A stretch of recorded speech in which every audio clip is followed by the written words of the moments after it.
Good morning everyone. आज हम लोग अपना सिंटेक्स का एक और टॉपिक है एडजेक्टिव। तो हम देखेंगे कि एडजेक्टिव से रिलेटेड जो क्वेश्चंस आपके पेपर में पूछे जाते हैं सिंटेक्स के अंतर्गत, उसको हम लोग आज देखेंगे। तो बेसिक चीज़ें मैं यहाँ पे थोड़ी सी आपको बता देता हूँ। एडजेक्टिव होता क्या है? एडजेक्टिव वो शब्द होता है जो नाउन और प्रोनाउन की विशेषता बताता है। ठीक है, तो बहुत ज़्यादा यहाँ पे हमको डीप में नहीं जाना है, सिर्फ वो चीज़ देखना है जो हमारे पेपर से संबंधित हो, उसी को हम यहाँ पे देखेंगे। देखिए, आपका बेटा जो पहला क्वेश्चन है, you are junior than me.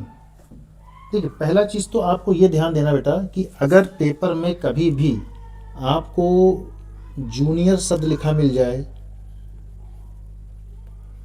Junior लिखा मिल जाए, चाहे आपको सीनियर लिखा मिल जाए, चाहे आपको इन्फीरियर लिखा मिल जाए, चाहे आपको सुपीरियर है ना, सुपीरियर लिखा मिल जाए, ये सारे शब्द जिसके पीछे IOR आते हैं, ये सारे शब्द अगर आपको लिखे मिलते हैं तो इसके बाद में जो बेटा प्रीपोजिशन आती है, वो प्रीपोजिशन हमेशा टू का ही प्रयोग हम लोग करते हैं। और यहाँ पे जो मतलब निकलता है इसका हिंदी मतलब निकलता है से।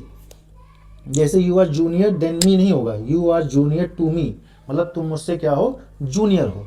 तो ये चीज़ आपको ध्यान देनी है। कभी भी आपको जूनियर लिखा मिले, सीनियर लिखा मिले, इन्फीरियर, सुपीरियर, ठीक है, ये सारे शब्द जिसके पीछे IOR आता है वो लिखा मिलेगा, तो आपको वहाँ पे टू का ही प्रयोग करना है उसके बाद में। तो आपका बेटा जो यहाँ पे आंसर होगा, आपका जो आंसर होगा, you are junior to me, you are junior to me, ये आपका आंसर हो जाएगा। फिर आपका जो नेक्स्ट क्वेश्चन है, question number 2, I answered much question. देखिए, मच का जो प्रयोग होता है, मच का वहाँ पे प्रयोग करते हैं जिसके आगे जो नाउन आता है, जब वो अनकाउंटेबल आता है, जैसे कि मच शुगर, मच वाटर, है ना। लेकिन जिन चीज़ों को हम गिन सकते हैं वहाँ पे मच का प्रयोग नहीं करते हैं। या तो आप यहाँ पे सम कीजिए या तो यहाँ पे मैनी कीजिए। ठीक है, तो आपका आंसर हो जाएगा, आई आंसर्ड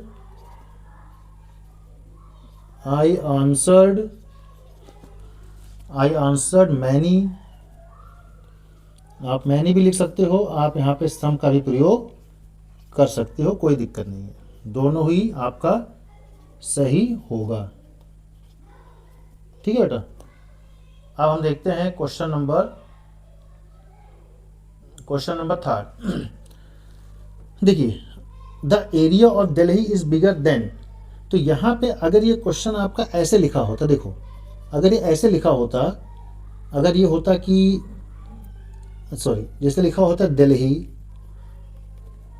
इज बिगर, अगर ये क्वेश्चन इस टाइप का लिखा होता, बिगर देन आगरा, है ना, तब तो ये आपका सही होता। ठीक, लेकिन जब क्वेश्चन इस टाइप से पूछा जाए, द एरिया ऑफ दिल्ली, है ना, यहाँ पे दिल्ली की बात नहीं हो रही, दिल्ली के एरिया की बात हो रही है, तो ऐसे केस में जो आपका आंसर बनेगा, वो आपका आंसर बनेगा, द एरिया ऑफ दिल्ली, देखिए, the area of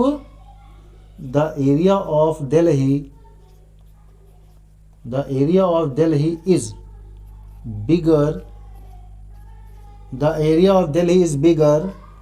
area of Delhi is bigger than that of, then का प्रयोग सिर्फ नहीं करेंगे, then that of का प्रयोग करेंगे, तब उसके बाद हम आगरा लिखेंगे। ठीक है बेटा, तो ये आपका करेक्ट आंसर होगा। तो इस चीज़ को ध्यान देना, जब भी ऑफ करके लिखा आएगा, जैसे लिख दिया द क्लाइमेट ऑफ इंग्लैंड, है ना, तो वहाँ पर जब भी होगा तो यहाँ पे देन नहीं आएगा, सिर्फ देन दैट ऑफ हम लिखेंगे, तभी हमारा आंसर सही होगा। ठीक है, क्वेश्चन नंबर 4।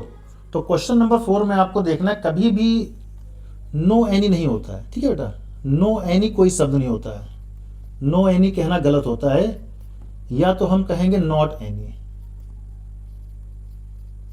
ठीक, या तो सिर्फ हम कहेंगे नो। तो इसका आंसर हम दोनों तरीके से बना सकते हैं। मैं लिख देता हूं he has no books, he has no books, या लिख सकते हैं he has not any books, कोई भी आंसर इसमें हो सकता था। देखिए अब आपका है देखो, एक डिग्री होती बेटा, एक होता है पॉजिटिव डिग्री, एक होती है कंपैरेटिव डिग्री, एक होती है सुपरलेटिव डिग्री। जो पॉजिटिव डिग्री होती है एक व्यक्ति, वस्तु, स्थान के लिए प्रयोग करते हैं, और ये दो के लिए, और ये हमेशा दो से ज़्यादा के लिए सुपरलेटिव डिग्री का हम लोग प्रयोग करते हैं। जैसे यहाँ पे जो क्वेश्चन आया है, यहाँ पे ओल्ड आया है, ठीक है, तो अब ध्यान देना, यहाँ पे लिखा है ओल्डर, ठीक, और कंपैरेटिव डिग्री ओल्डर बनती है और सुपरलेटिव डिग्री ओल्डेस्ट। ज़्यादातर कंपैरेटिव डिग्री में ER लगता है और सुपरलेटिव डिग्री में पीछे EST लगता है। ओल्ड का एक और कंपैरेटिव डिग्री बनता है जिसको हम बोलते हैं एल्डर, और एक इसका जो सुपरलेटिव बनता है बेटा, सुपरलेटिव बनता है एल्डेस्ट। और हमेशा ध्यान देना कि सुपरलेटिव डिग्री के बाद में हमेशा ही हम लोग दा का प्रयोग करते हैं, ये मैं आपको प्रीवियस लेक्चर में बता भी चुका हूँ। और ये जो बेटा एल्डर और जो एल्डर और ये जो एल्डेस्ट शब्द होता है, जब हमारा ब्लड रिलेशन होता है, जब हमारा कोई खून का रिश्ता होता है जहाँ पर, उससे जब हम तुलना करते हैं कि बड़े के सेंस में, तब हम इसका प्रयोग करते हैं। और ओल्डर का प्रयोग जहाँ पे ब्लड रिलेशन नहीं होता है, ठीक है, ओल्डर, एक मिनट, हाँ, तो आप ये ध्यान देना कि हाँ देखिए, जब भी आपका ये जो ओल्डर और ये जो ओल्डर ओल्डेस्ट होता है, यहाँ पे कोई ब्लड रिलेशन नहीं होता है, और ये जो होता है ये आपका ब्लड रिलेशन के लिए होता है। अब क्वेश्चन देखो क्या बोला गया है, क्वेश्चन बोला गया है he is the eldest man in my town, मतलब वो मेरे टाउन का सबसे बड़ा व्यक्ति है। तो बड़ा टाउन में सबसे तो उसका रक्त संबंध होगा नहीं, सबसे रक्त संबंध नहीं होगा, तो इसलिए यहाँ पे हम क्या करेंगे, एल्डेस्ट को हटाएंगे, और यहाँ पे जो हमारा आंसर बनेगा, हमारा आंसर क्या बनेगा, हमारा आंसर यहाँ पे ओल्डेस्ट बनेगा, ठीक है, हमारा आंसर ओल्डेस्ट बनेगा। देखिए अब हम आंसर इसमें लिखेंगे, हमारा जो आंसर बनेगा, he is the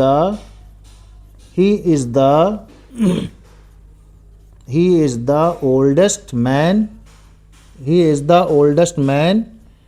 in my town. He is the oldest man in my town. Next देखते हैं, हमारा क्वेश्चन नंबर 6 है। हमेशा आपको ध्यान देना बेटा कि जो कंपैरेटिव डिग्री होती है, मैंने बताया भी कंपैरेटिव डिग्री जिसके पीछे ER लगता है ज़्यादातर, तो जो कंपैरेटिव डिग्री होती है, कंपैरेटिव डिग्री, ठीक है, तो कंपैरेटिव डिग्री के बाद में हमेशा देन का प्रयोग करते हैं, हमेशा देन का प्रयोग करते हैं, जिसका मतलब होता है से, ठीक, और देन के बाद में हमेशा आपका सब्जेक्टिव केस ही लिखा जाता है, देन के बाद में आपका सब्जेक्टिव केस ही लिखा जाता है, ठीक। तो अब आपको ये पता होना चाहिए कि सब्जेक्टिव केस आपका होता क्या क्या है। तो जो सब्जेक्टिव केस होता है बेटा, वो आई होता है, वी होता है, यू होता है, दे, ही, शी, इट, ठीक। तो ये चीज़ आप ध्यान देना कि हमेशा देन के बाद में हमेशा क्या होगा, आपका सब्जेक्टिव केस का ही हम लोग प्रयोग करते हैं। तो यहाँ पे आंसर जो होगा बेटा, आपका आंसर आपका यहाँ पे मी नहीं होगा, यहाँ पे आंसर बनेगा आई, ही इज बेटर, क्योंकि अगर आपको याद हो गुड का कंपैरेटिव बेटर बनता है, तो बेटर देन आई। तो अगर ना पता हो तो मैं यहाँ पे लिख भी देता हूँ, देखो जो पॉजिटिव डिग्री, एक होती पॉजिटिव डिग्री, एक कंपैरेटिव डिग्री और एक सुपरलेटिव डिग्री।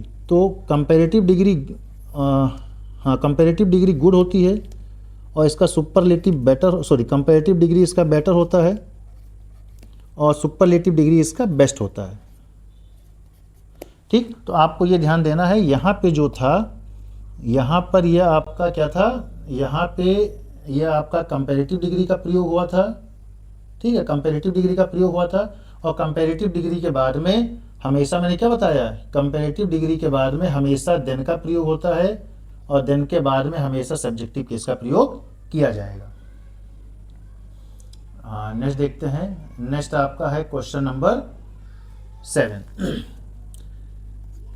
शायद ये रूल मैं आपको पहले भी बता चुका हूँ, अगर नहीं बताया होगा तो यहाँ पे समझ लेते हैं।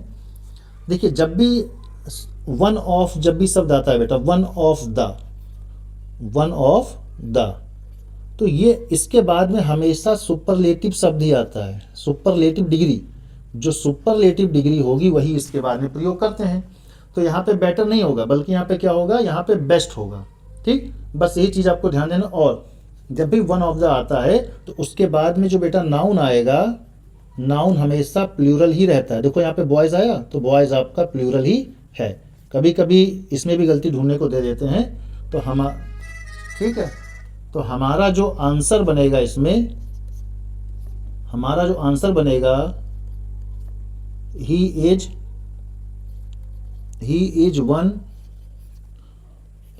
One of the best boys will be our answer. Next question देखते हैं हम लोग। Question number 8। देख, अभी हमने देखा था कि सुपरलेटिव, देखो बेस्ट है बेटा, बेस्ट तो इससे पहले दा जरूर आएगा, है ना, और यहाँ पे दा नहीं लिखा है, तो हमारा आंसर जो बनेगा, ही इज द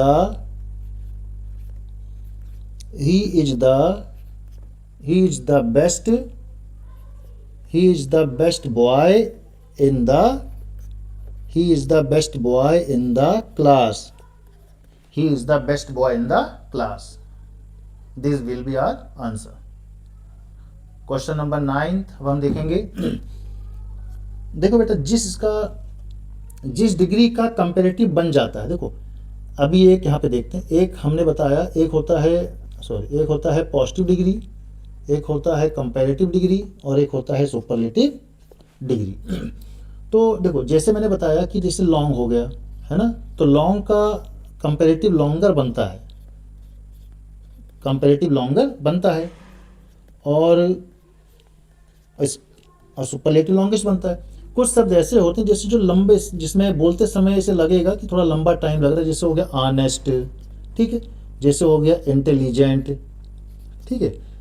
तो इन सब का, जब हम इन सब का कंपैरेटिव बनाते हैं, ठीक है, जब हम इन सब का कंपैरेटिव बनाते हैं या सुपरलेटिव बनाते हैं, तो यहाँ पे तो मोर लगता है। यहाँ पे जैसे ऊपर वाले ये ऑनेस्ट का बनेगा मोर ऑनेस्ट,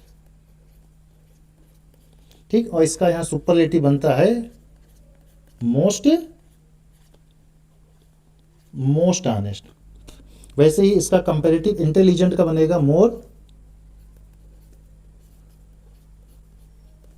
है ना, तो मोर इंटेलिजेंट, ठीक, और इसका जो सुपरलेटिव बनेगा वो बनेगा मोस्ट इंटेलिजेंट, ठीक है। हाँ, तो यहाँ पे देखो, जो क्लेवर होता है बेटा, क्लेवर का क्लेवरर बनता है, ठीक है ना, बनता है। तो यहाँ पे जो एक बार जब कंपैरेटिव डिग्री बन चुका है तो दोबारा उसके सामने मोर नहीं लगाया जाता, ठीक है। तो यहाँ पे हम मोर हटा देंगे, तो हमारा जो आंसर बनेगा, you are cleverer than he, ठीक है। तो यहाँ पे हम लोग ही का प्रयोग, और वह अभी हमने पीछे भी देखा था कि जब देन आता है तो देन के बाद में हमेशा क्या आता है, हमेशा सब्जेक्टिव केस का ही प्रयोग हम लोग करते हैं।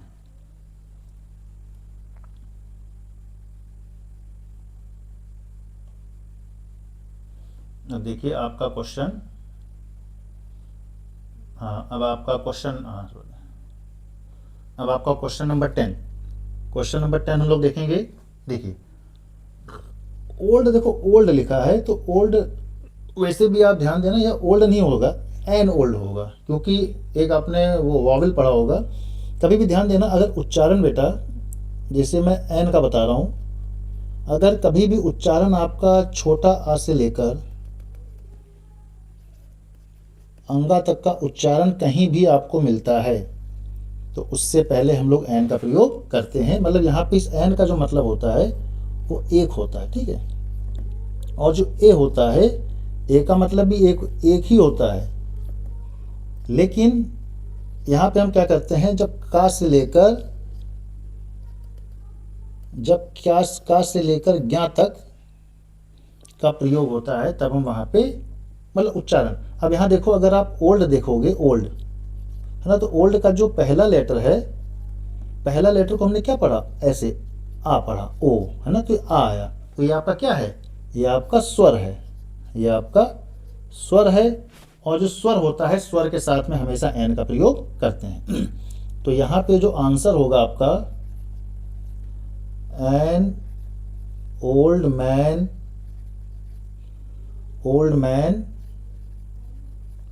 old man came here yesterday,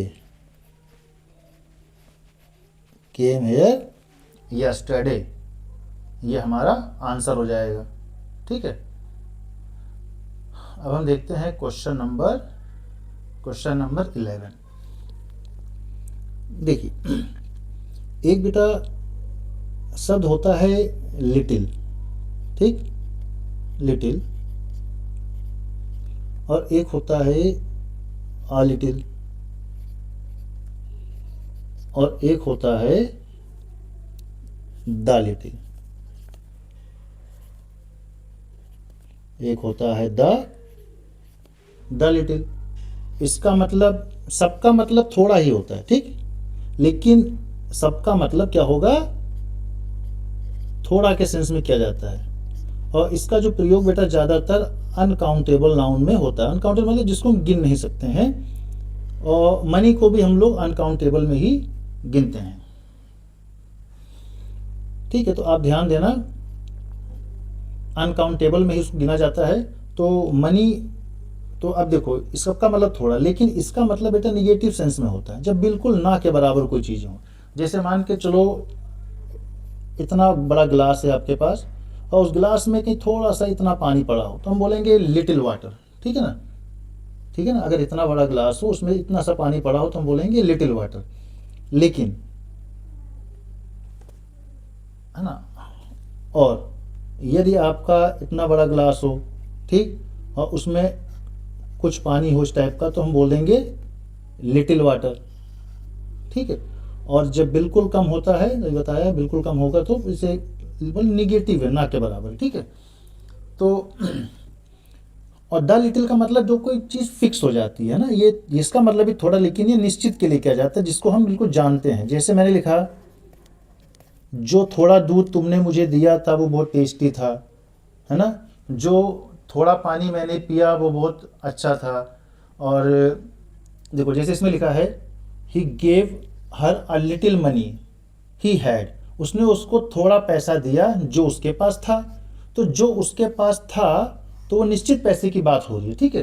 तो आपका जो आंसर होगा यहाँ पे, ठीक है, जो आंसर होगा आपका, आंसर आपका क्या होगा, यहाँ पे ए लिटिल हट, यहाँ पे ए हटेगा, और आंसर आपका क्या हो जाएगा, आंसर आपका ए की जगह दा लग जाएगा। He gave her the little money, he gave her the little money he had, little money he had। देखिए नेक्स्ट, अब हमारा जो नेक्स्ट क्वेश्चन है, क्वेश्चन नंबर 12। देखो जो काम वहाँ पे लिटिल करता था वही काम यहाँ पे फ्यू भी करता है, सेम वैसा ही ये फ्यू, एक होता है अ फ्यू,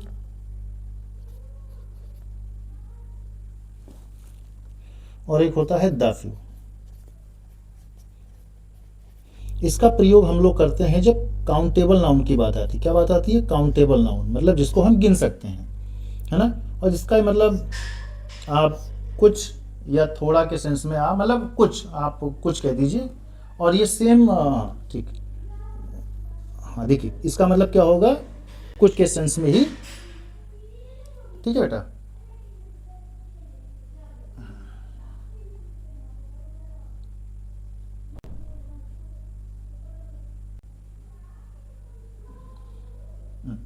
देखिए जैसे इसका मतलब भी कुछ के सेंस में होगा, इसका मतलब भी कुछ के सेंस में, इसका मतलब भी कुछ के सेंस में, लेकिन ये निगेटिव सेंस में होता है। ठीक है, ये निगेटिव सेंस में होता है। और ये दोनों किसमें, दोनों ही पॉजिटिव के सेंस में होते हैं, है ना, दोनों ही पॉजिटिव के सेंस में होते हैं। लेकिन ये थोड़ा जो होता है ये निश्चित के सेंस में होता है ना, जहाँ पे निश्चित, जैसे मैंने लिखा, देखो एक दिन, जैसे मान के चलो क्लास में 100 बच्चे हैं, एक क्लास में 100 बच्चे हैं। ठीक, अगर उस क्लास में सिर्फ आपके 4 बच्चे आए, है ना, तो हम बोलेंगे उन 4 बच्चों को क्या बोलेंगे, फ्यू स्टूडेंट्स, मतलब एक बिल्कुल ना के बराबर है ना, एकदम निगेटिव के बराबर, ना के बराबर, तो फ्यू स्टूडेंट्स। ठीक, और यहाँ पे मान के चलो जैसे आपके क्लास में कितने बच्चे थे, 100 बच्चे थे, और 100 में से कितने बच्चे आ गए, 60 बच्चे आ गए। ठीक है, 60 बच्चे आ गए, तो हम बोलेंगे यहाँ पे सम स्टूडेंट्स। ठीक है, तो यहाँ पे हमारा क्या हो जाएगा, सम स्टूडेंट्स। और यहाँ पे क्या होता है द फ्यू के लिए, जैसे देखो ऊपर लिखा है, he gave me a few books, उसने मुझे कुछ किताबें दी, विच ही बॉट यस्टरडे, जो उसने कल खरीदी थी, मतलब जो उसने कल खरीदी थी वही किताब तो दी थी। तो ये निश्चित उस किताब के बारे, मतलब जो भी कुछ, अगर द फ्यू तभी आता है उसके बारे में, जो आगे नाउन, जो भी नाउन रहेगा फ्यू के बाद में, तो उसके बाद में कुछ ना कुछ आगे जिक्र जरूर होगा उसके बारे में। यहाँ पे लिखा ही बॉट यस्टरडे, वो बुक की बात हो रही है। ठीक है, तो इसलिए यहाँ पे क्या होगा, आ फ्यू नहीं होगा, आपको क्या लिखना पड़ेगा, द फ्यू का प्रयोग यहाँ पे करना पड़ेगा। ठीक है, तो यहाँ पे आपको द फ्यू का प्रयोग करना पड़ेगा। हाँ, तो ये आपका, एक मिनट, ठीक, तो आपका बेटा, हाँ देखिए, तो हमारा जो यहाँ पे जो आंसर बनेगा, हमारा जो आंसर बनेगा, हाँ वो हम लिखेंगे, देखिए मैं यहाँ लिख देता हूँ, he gave me the few books,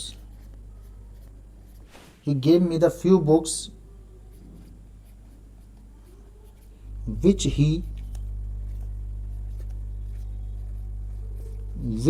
bought yesterday, ठीक है, तो ये आपका आंसर हो जाएगा। देखिए 3-4 क्वेश्चन और रह गए हैं। और हाँ, देखिए क्वेश्चन नंबर 13, आपको बेटा याद कर लेना है, कभी भी अगर आपको प्रेफर शब्द लिखा मिलेगा, चाहे प्रेफर लिखा मिल जाए, चाहे प्रेफरेबल लिखा मिल जाए, चाहे प्रेफर लिखा मिल जाए, चाहे प्रेफरेबल लिखा मिल जाए, इसके बाद में हमेशा टू का ही प्रयोग होता है। तो ये चीज़ आपको रट लेनी है। जैसे प्रेफर मतलब से ज़्यादा पसंद करना, जैसे लिखा आई प्रेफर टी, टू, यहाँ पे टू नहीं होगा, है ना। और एक चीज़ और ध्यान रखना, हम कभी भी प्रेफर के आगे मोर या मोस्ट नहीं लगाते हैं। ठीक, कभी भी प्रेफर या प्रेफरेबल के आगे मोर या मोस्ट नहीं लगाते हैं, इसका हम कंपैरेटिव डिग्री नहीं बनाते हैं, या सुपरलेटिव नहीं बनाते हैं। तो यहाँ पे आपका देन हटेगा, और देन के जगह पे जो आपका आंसर हो जाएगा I prefer tea to coffee, मतलब मैं कॉफ़ी से ज़्यादा चाय पसंद करता हूँ, ये आपका आंसर हो जाएगा। अभी देखो, अभी हम क्वेश्चन को डिस्कस कर चुके हैं, ऐसे क्वेश्चन को, यदि आपका बेटा कंपैरेटिव डिग्री होता है ना, और कंपैरेटिव डिग्री क्या है, यहाँ पे बेटर है। जब बेटर आपका कंपैरेटिव डिग्री होता है, तो बेटर के बाद में हमेशा, मैंने बताया कंपैरेटिव डिग्री के बाद में हमेशा हम क्या करते हैं, हमेशा हम लोग देन का ही प्रयोग करते हैं। तो यहाँ पे देन आ जाएगा, ठीक है। तो यहाँ पे जो टू है इसको हम हटा देंगे, तो हमारा जो आंसर बनेगा Ram is better than Shyam. Ram is better than Shyam, ये हमारा आंसर हो जाएगा, ठीक। अभी देखो, अभी इस क्वेश्चन को ऊपर देख चुके हैं, जहां पे अगर देखो द मदर ऑफ राम, यहां पे क्या हो रहा है बेटा, यहां पे राम की बात नहीं हो रही है, राम के माँ की बात हो रही है, ठीक है। तो इसलिए यहाँ पे क्वेश्चन देन नहीं आएगा, यहाँ पे देन दैट ऑफ आएगा। क्या आएगा, देन दैट। जैसे भी अपने ऊपर देखा था ना, ऊपर वाले क्वेश्चन में हमने किया था, तो आंसर बनेगा the mother of Ram is better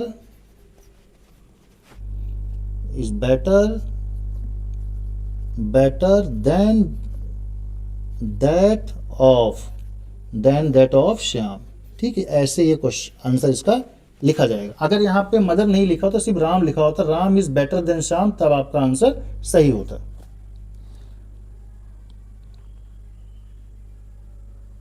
अब देखिए क्वेश्चन नंबर आपका क्वेश्चन नंबर 16। देखिए क्वेश्चन नंबर 16 देखिए लिखा है कि अभी देखो, मैं अभी आपसे डिस्कस कर चुका हूं बेटा, एक डिग्री होती है positive degree, comparative degree, superlative degree. एक शब्द मैंने बताया था ओल्ड, तो एक ओल्ड का बनता था ओल्डर, और एक बनता था सुपरलेटिव डिग्री ओल्डेस्ट, और ओल्ड का एक और बनता था एल्डर, और एक बनता है एल्डेस्ट। और मैंने बताया था ये जो होता है इसका प्रयोग हम करते हैं कहाँ पे, जहाँ पे आपका ब्लड रिलेशन की बात होती है, जहाँ पर आपका रक्त संबंध की बात होगी, वहाँ पर हम लोग क्या करेंगे, वहाँ पर हम लोग ये एल्डर और एल्डेस्ट का प्रयोग करेंगे। लेकिन जहाँ पर आपका रक्त संबंध की बात नहीं होगी, जहाँ पे रक्त संबंध की बात नहीं होगी, वहाँ पे हम लोग किसका प्रयोग करेंगे, वहाँ पे हम लोग ओल्डर और ओल्डेस्ट का प्रयोग करेंगे। देखिए यहाँ बोला महेश गांव में सबसे बड़ा आदमी है, तो सबसे तो उसका रक्त संबंध है नहीं, तो इसलिए यहाँ पर क्या होगा, हम लोग एल्डेस्ट को हटाएंगे और हम लोग यहाँ पे ओल्डेस्ट का प्रयोग करेंगे। तो हमारा जो आंसर बनेगा, Mahesh is the oldest, Mahesh is the oldest man in the village. मतलब गांव में महेश जो है सबसे बड़ा व्यक्ति, सबसे बड़ा मतलब यहाँ पे उम्र की बात हो रही है, उसमें सबसे बड़ा है। अब देखिए हमारा क्वेश्चन नंबर 17 जो लास्ट क्वेश्चन है, आपको ये हमेशा रख लेना है बेटा, ऑफ द टू की बात हो रही, जब भी ऑफ द टू, जब भी पीछे ऑफ द टू मतलब ही is the better of the two. मैंने ये बताया कि जब भी दो, कंपैरेटिव डिग्री हमेशा दो लोगों में होता है, ठीक। तो हमेशा ही इज, जैसे ही आपको ऑफ द टू लिखा मिलेगा लास्ट में, तो आपको हमेशा यहाँ पे कंपैरेटिव डिग्री का ही प्रयोग करना है, better of the two, better of the two. वैसे कभी कंपैरेटिव डिग्री में मतलब दा नहीं आता है, लेकिन ऐसे केस में दा का प्रयोग हम लोग करते हैं। तो आप क्या देखो, एक दा कंपैरेटिव डिग्री में दा कब आता है, अगर ऐसे लिखा हो द, उसके बाद में लिखा हो कंपैरेटिव डिग्री, और उसके बाद में लिखा हो of the two, of the two, ठीक बेटा। तो आज का हमारा जो लेक्चर है वो यहीं पे समाप्त होता है, और मैं पूरी उम्मीद करता हूँ कि मैं आपको अच्छे से बता पाया हूँगा कि क्या इसके क्या रूल्स हैं, और आपको अच्छे से समझ भी आया होगा। और अगर कोई दिक्कत होगी, अगर कोई डाउट होगा, तो आप अपनी प्रॉब्लम को कमेंट बॉक्स में पूछ सकते हैं, और मैं उसे ज़रूरी बताने का प्रयास करूँगा। इसी के साथ मैं आपसे अलविदा लेता हूँ। धन्यवाद।